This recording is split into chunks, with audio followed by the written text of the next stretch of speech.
زهرا محمدي یو معلوله نجلۍ ده، خو معلولیت یې د وړتیا غوړولو په وړاندې هیڅ ډول خنډ نه دی جوړ کړی.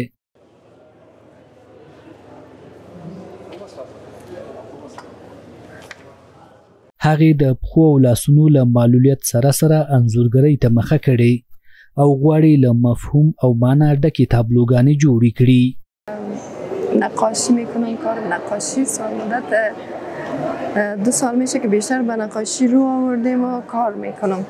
هغه وایي که الله ورڅخه لاسونه او پښې اخیستي، خو په بدل کې دا هنر ورکړی دی او هیڅ وخت د مایوسۍ احساس نه کوي.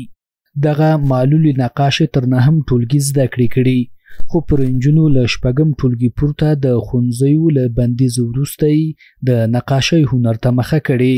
میخوایم که نقاشی را به شکل مسلکی بیاموزم، چون ما در قدر سالهایی که نقاشی را کار کردیم پیش خود به قسم آماتور بوده، خودآموز بوده و پیش کدام استادی نخواندیم و میخوایم که امی آثار خود اگر حمایت ها صورت بگیره، تشویق ها صورت بگیره از حکومت ما، تابلوهای ما به خارج از کشور در نمایشگاه های که در خارج برگزار میشه به نمایش بگذارم.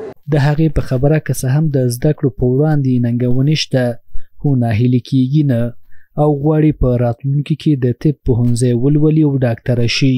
ما با دخترایی که نمیتوانند مسئله زندگی خود کردنی است که همیشه در زندگی خودان تلاش کنند، بالاخره شب روز میشه و ما باید به کار خود ادامه بدیم. تو بهترین هستی، تو توانستی و تو میتوانی و به کاری که آغاز کردی خیلی زیباست ادامه بدیم.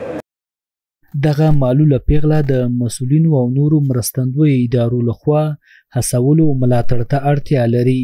د تابلوګانو لپاره بازار موندنه او په بهرنیو نندارتونونو کې ګډون غوښتنې دي.